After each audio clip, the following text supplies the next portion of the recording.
Hi, welcome to Listen with Nike.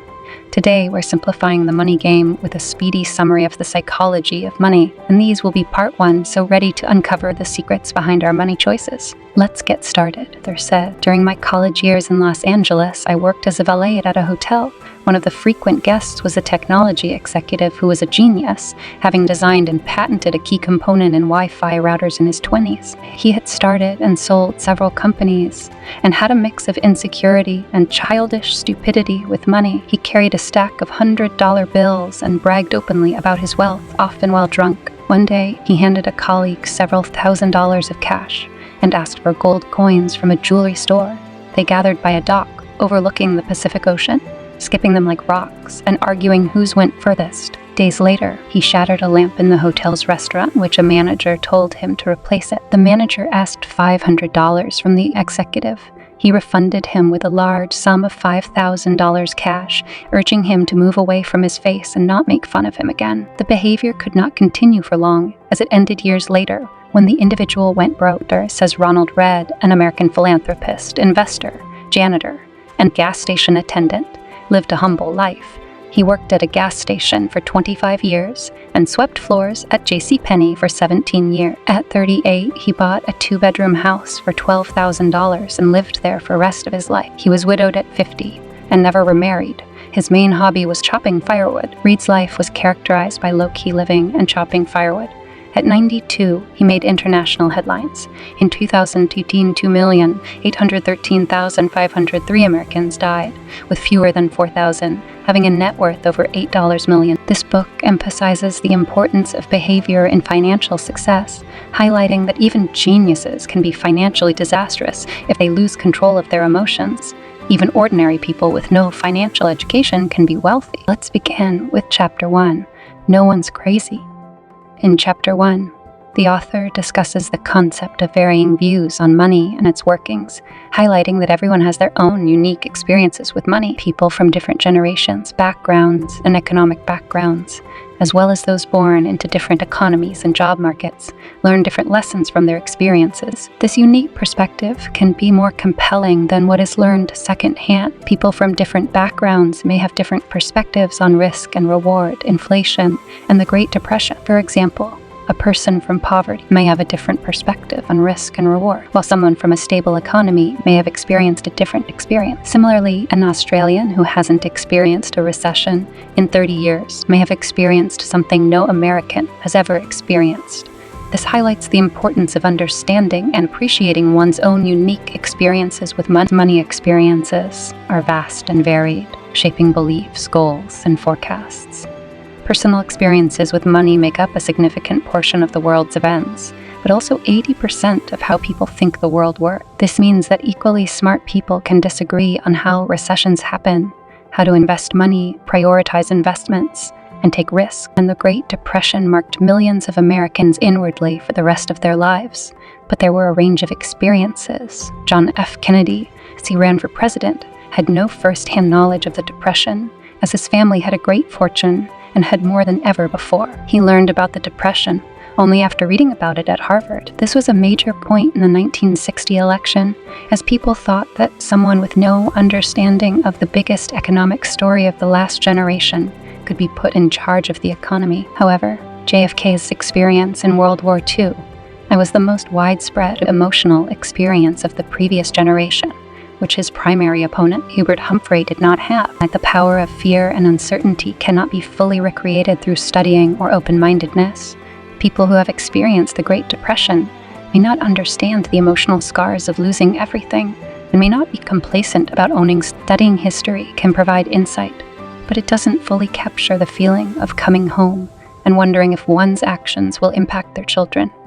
We all believe we know how the world works, but we've only experienced a small part of it. As investor Michael Batnick says, some lessons have to be experienced before they can be understood. Economists Ulrich Malmen-Dyer and Stefan Nagel from the National Bureau of Economic Research found that people's lifetime investment decisions are heavily anchored to the experiences of those investors. We are all victims of this truth, and it's essential to experience lessons before we can change our behavior. The study by economists suggests that individual investors' willingness to bear risk depends on personal history, not intelligence, education, or sophistication. The findings suggest that individuals born in a generation with high inflation or strong stock markets tend to invest less in bonds and more in stocks later in life.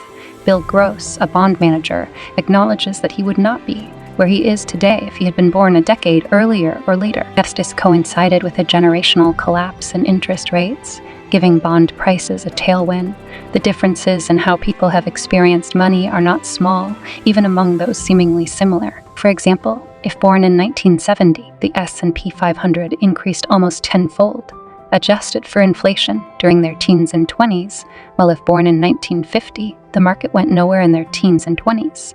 Two groups of people, separated by chance of their birth year, go through life with a completely different view on how the stock market works. Inflation during the 1960s in America led to price increases of over threefold in teens and 20s, affecting gas lines and paycheck. However, for those born in 1990, inflation has been low for their entire life, making it unlikely they would have considered it during their young, impressionable years. In November 2009, America's unemployment rate was around 10%, with African American males aged 16-19 without a high school diploma at 49%, and Caucasian females over 45 with a college degree at 4%. Disparity is largely due to the destruction of local stock markets in Germany and Japan during World War II, which led to a decrease in food production. In contrast, the U.S. experienced a more than doubled stock market from 1941 to 1945, and the economy was the strongest it had been in almost 2 decades.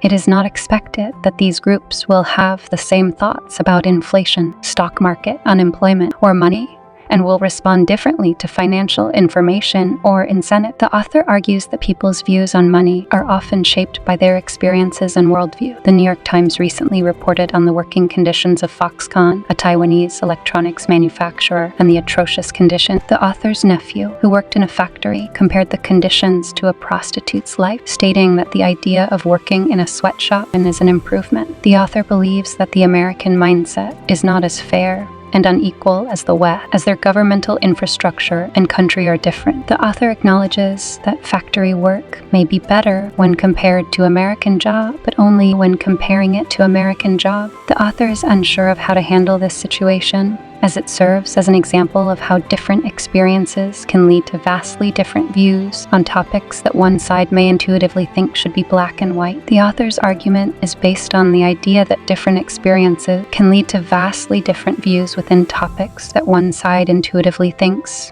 should be black and white. People make financial decisions based on their unique mental models of the world, which can be misinformed, incomplete, or misguided. However, every decision they make makes sense to them in that moment and checks the boxes they need to check. For example, lottery tickets are a popular choice among Americans with the lowest income households, spending an average of $412 a year on them. This is 4 times the amount of those in the highest income group. 40% of Americans cannot come up with $400 in an emergency, so those buying $400 in lottery tickets are often the same people who say they couldn't come up with $400 in an emergency. This subconscious reasoning is often attributed to the fact that people live paycheck to paycheck and saving seems out of reach. This makes it difficult for many to intuitively understand the subconscious reasoning behind low-income lottery ticket buyers, as they may feel that their prospects for higher wages seem out of reach. Many people struggle to afford things like vacation, car, health insurance, and safe neighborhood. They often buy lottery tickets to hold a tangible dream of obtaining the good stuff they already have, which can lead to a sense of urgency and a desire to buy more tickets than they do. This idea of understanding why people make seemingly crazy decisions can explain why many people make financial decisions purely with a spreadsheet. Financial decisions are often made at the dinner table or in a company meeting, where personal history, ego, pride, marketing,